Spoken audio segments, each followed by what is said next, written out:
ली साहब, वक्त मिले तो देशवासियों की गुहार भी सुन लीजिए। थैंक यू स्पीकर महोदय, जय हिंद। श्री सुनील तटकरे जी।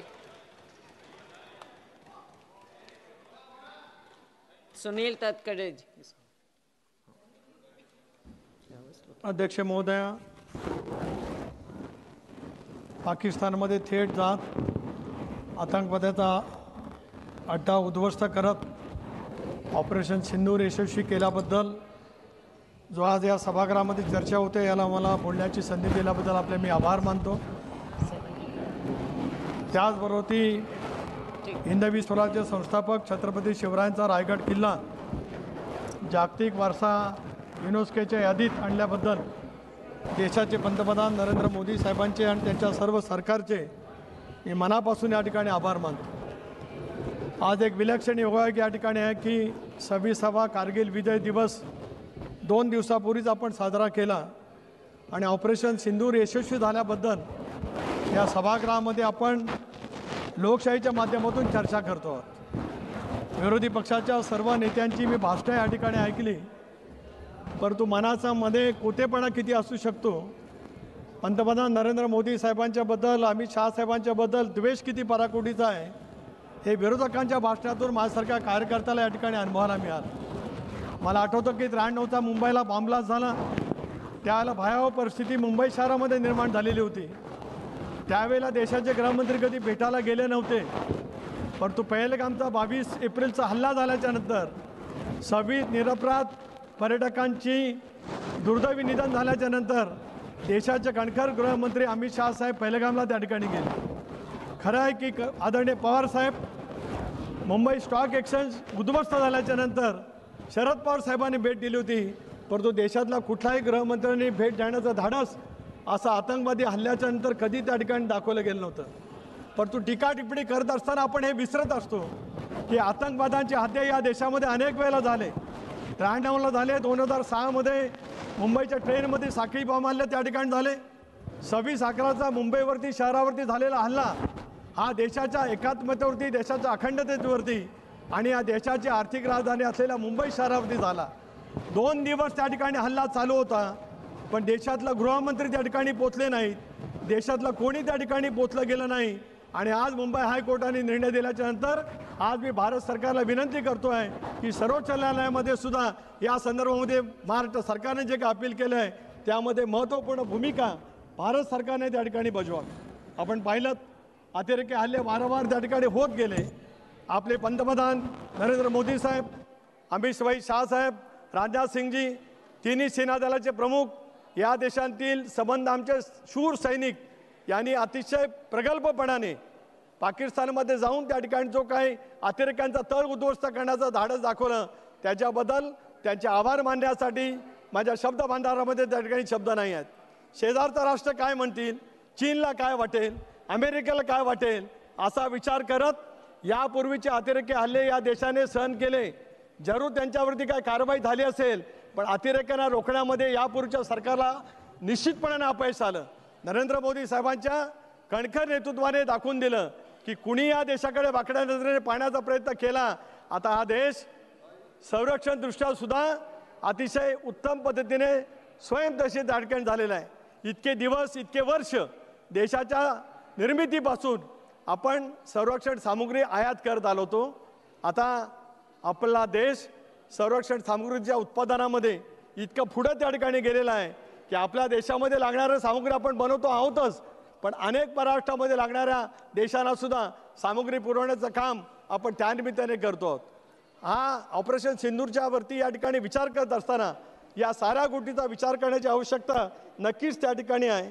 एक गोष्टीचा उल्लेख या निमित्ताने करतो आहे की पुलवामाचा हल्ला झाला, कारगिलमध्ये आपण विजय मिळवला, 71 सालामध्ये इंदिरा गांधींनी बांगलादेशची निर्मिती केल्यानंतर अटलजींनी या सभागृहामध्ये इंदिरा गांधींचा उल्लेख ज्या पद्धतीने केला आणि आज काँग्रेसी विचाराचे सगळी माणसं नरेंद्र मोदी साहेबांच्या सरकारवरती, इंडियाच्या सरकारवरती जी काय टीका टिप्पणी करण्याचा प्रयत्न करतायत, कदाचित ते विसरले असतील त्या कालावधीमध्ये मनाचा मोठेपणा काय दाखवला गेला होता आणि अलीकडच्या कालावधीमध्ये मन किती छोटं राहून काय पद्धतीने आपण बोलतो आहोत। देशाच्या अखंडतेच्या बाबतीमध्ये या देशाची घटना डॉक्टर बाबासाहेब आंबेडकरांनी दिली, त्या घटनेचं सामर्थ्य लक्षामध्ये घेत देश जसा सामर्थ्य होतो आहे त्याच्या विचाराला बळ देण्याचं काम आपण सर्वांनी मिळून करण्याची आवश्यकता आहे। या देशाने केलेली कारवाई सर्व पक्षीय शिष्टमंडळाच्या माध्यमातून जगाच्या पाठीवरती नेण्याचा पहिला प्रयोग मोदी साहेबांच्या नेतृत्वाखाली भारत सरकारने केला आहे।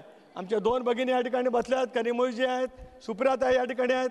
त्यांनी आंतरराष्ट्रीय स्तरावरच्या या देशाचं शिष्टमंडळाचं नेतृत्व त्या ठिकाणी केलं। देशाने जी काही महत्त्वपूर्ण भूमिका बजावली ती जगाच्या पाठीवरती सांगण्याचं धाडस ज्यावेळेला देशाचे पंतप्रधान करतात आणि सर्वपक्षीय शिष्टमंडळाला सोबत घेत देशाच्या एकात्मतेला अखंडतेला मजबूती देण्याचा प्रयत्न करतात त्यावेळेला आपण राजकीय विचार मांडून नेमकं देशाच्या बद्दल काय विचार करतो असा प्रश्न माझ्यासारख्या कार्यकर्त्याला नक्की त्या ठिकाणी पडतोय। आज दहशतवादांचे तळ त्या ठिकाणी उद्ध्वस्त करत पाकिस्तानला सुद्धा दाखवून दिलं की यापुढे वाकड्या नजरेने या देशाकडे बघण्याची तुमची हिंमत होणार नाही। जगाच्या पाठीवरच्या कुठल्याही राष्ट्राला आता माहिती आहे की नरेंद्र मोदींचं प्रगल्भ नेतृत्व या देशाला मिळालेलं आहे। आता कुणीही चायनाने असो किंवा कुणी काय म्हटलं असेल, अमेरिकेच्या ट्रम्प साहेबांनी काय म्हटलं असेल त्याचाही उल्लेख त्यांनी या ठिकाणी केला, पण ते त्यांच्या ठिकाणी जाऊन म्हटलेत त्याचा उद्घोष करण्याची तुम्हाला आवश्यकता काय हा सुद्धा प्रश्न माझ्यासारख्या कार्यकर्त्याला त्यानिमित्ताने निश्चितपणे पडतोय। अनेक वेळेला प्रश्न विचारले जातात, आतंकी को एक बार कामयाब होना है, सुरक्षा बलों को हर बार। कई बार बहुत आसानी से हम सुरक्षा बलों के ऊपर उंगली उठा देते हैं, इंटेलिजेंस पर सवाल करते हैं। भारत की धरती पर कोई आतंकी हमला हो हमारा खून खौलाना स्वाभाविक है, लेकिन हमें भूलना नहीं चाहिए सीमा पर आने वाले उस आतंकी को सिर्फ एक बार कामयाब होना है, हमारे जवानों को हर बार कामयाब होना है। इसके आगे याच्या पुढे या देशांतील सेनादलाचे सर्व शूर सैनिक निश्चितपणाने पुढची कामगिरी यशस्वीपणाने बजावतील याच्यात माझ्या मनामध्ये काही शंका अडचण काही कारण नाही। झूठ का खेल कब तक, झूठ का बल पर कोई कितना उछल ले उसकी उड़ान बहुत छोटी होती है। ऑपरेशन सिंदूर को लेकर जब बहुत सारा झूठ फैला गया, दुनिया के बड़े बड़े अखबारों में चैनल में फैला गया, लेकिन सबूत मांगे पर सिट्टी मिट्टी गुम हो गई। खोटं बोलत देशाच्या मध्ये वेगवेगळं वातावरण निर्माण करण्याचा प्रयत्न जरी केला गेला तर देशांची सुविधा जतना त्यांना निश्चितपणाने माहिती आहे। होय, मला या गोष्टीचा इंडियाचा घटक म्हणून अभिमान आहे की आज पंडित जवाहरलाल नेहरूच्या नंतर इतके वर्ष देशाचा पंतप्रधान म्हणून सलग पंतप्रधान म्हणून या देशातल्या 140 कोटी जनतेने नरेंद्र मोदी साहेबांच्या नेतृत्वावरती विश्वास दाखवत पुन्हा एकदा या लोकशाहीच्या माध्यमातून या देशाची सेवा करण्याची संधी त्या ठिकाणी दिलेली आहे। अशा वेळेला अतिरेकांचे हल्ले आणि त्या माध्यमातून देशामध्ये शासनकतेचं वातावरण निर्माण करण्याचा प्रयत्न ज्यावेळेला होतो त्याला बाह्य शक्तीशी आपण मुकाबला करूच, पण देशाच्या अंतर्गत भूमिकेमध्ये सुद्धा आपण ज्या पद्धतीने राजकारणाच्या माध्यमातून एक वेगळं वातावरण निर्माण करण्याचा प्रयत्न करतो। मला आठवतं की लोकसभेच्या निवडणुकीच्या वेळेला पुन्हा एकदा इंडियाचं सरकार आलं तर या देशांतील घटना बदलली जाईल असा आभास निर्माण करण्याचा प्रयत्न त्या कालावधीमध्ये केला। खोटा अपप्रचार देशाच्या कानाकोपऱ्यामध्ये केला, परंतु आज त्याच नेतृत्वाने डॉक्टर बाबासाहेब आंबेडकरांनी दिलेल्या संविधानाच्या माध्यमातून संसदीय लोकशाही प्रणाली किती मजबूत करता येऊ शकते आहे याचं उत्तम उदाहरण दाखवल्याचं चित्र आपल्याला त्या ठिकाणी पाहायला मिळू शकतं आहे।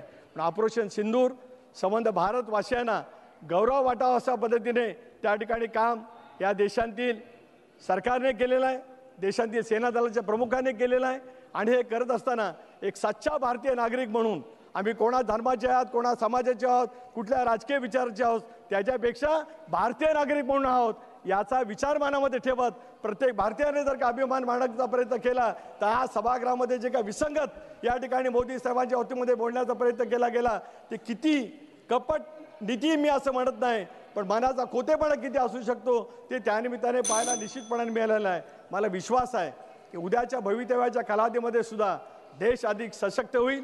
जगाच्या पाठीवरती कुठल्याही राष्ट्राची हिंमत या देशाकडे वाकड्या नजरेने बघण्याची होणार नाही आणि एका बाजूला प्रगतीपथावरती जाणारा देश सशक्त लोकशाहीच्या माध्यमातून सुद्धा अधिक फार मोठ्या प्रमाणावरती जगातलं तृतीय अर्थव्यवस्था असणारा देश नजीकच्या कालावधीमध्ये पाहायला मिळेल। आणि ऑपरेशन सिंदूर याच्याबद्दलचा आनंद व्यक्त करत असताना भवितव्याच्या कालावधीमध्ये या देशामध्ये तशापैकी प्रकार होणार नाहीत, या उलट मजबूतीच्या माध्यमातून देश जाण्याच्या दृष्टीकोनातून वाटचाल करेल असा सार्थ विश्वास आज या निमित्ताने व्यक्त करतो।